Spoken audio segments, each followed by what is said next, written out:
Right here is a 9th generation Chevrolet Malibu. We're going to talk about some problems related to fuel, electrical. Some of them are safety issues, with one of them that could leave you stranded on the side of the road, so definitely stay tuned for that one.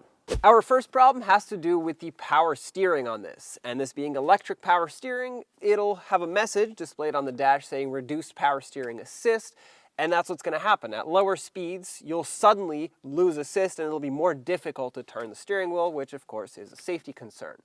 Now what ends up happening usually is it's either going to be a weak battery or a weak power steering motor. Diagnose it properly, you don't want to have to replace the wrong component, and then once you do replace the component that's failing, you should be good to go. Our second problem is fuel related, but it is not related to you filling up the fuel tank or even the tank itself.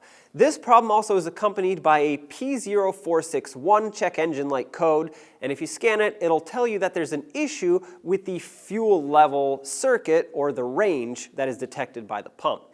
What that comes down to in most cases is inside the fuel tank where the pump is, there's a hose that comes down near the arm that senses the level in the fuel tank. And there's a float on that arm, so it'll go up and down. Well, if it comes into contact with that hose, it'll get stuck. If it gets stuck, of course, it can't show the right reading. So you would remove the fuel pump, make sure it's not coming in contact, and if it is, just wire tie it out of the way, put it all back together. If it isn't, it is just a bad fuel sending unit. Replace it, and you'll be good to go. At 1A Auto, we sell parts, and we pair those parts with instructional step-by-step how-to videos so you know how to fix your car properly. So next time you need any parts, check us out at 1AUto.com.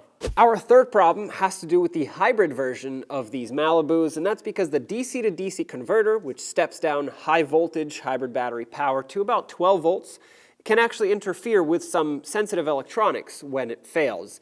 The O2 sensors, especially the upstream and the injectors, are sometimes the first to be affected, and they can either read improperly or just flat out fail, which causes runnability issues on the engine side, which is very important to diagnose correctly because these runnability issues can stem from other things as well, and they don't necessarily have to be related to that DC to DC converter failing. But once you've pinpointed that it is actually that and you have it replaced, the problem should be gone and you'll be good to go. Our fourth problem will have to do with the transmission. Sometimes on these they'll experience harsh shifting or slipping into gear or even flat out failure of the transmission.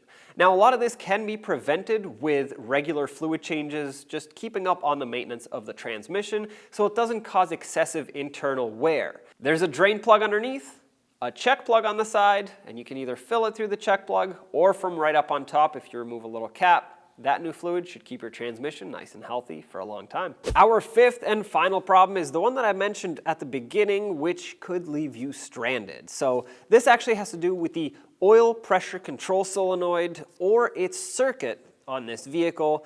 Now the oil pump is a mechanical pump and it's very unlikely for it to fail. So what actually happens is that solenoid or the circuit that goes to it fails. It'll trigger the no oil pressure light on the dash and we'll tell that to the computer.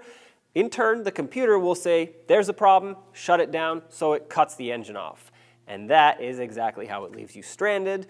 But really mechanically everything is fine and healthy. So you have to correctly diagnose this to make sure that it is that solenoid or the circuit going to it and not the actual oil pump itself. Once you've diagnosed the issue, repair it as needed and the problem should be gone.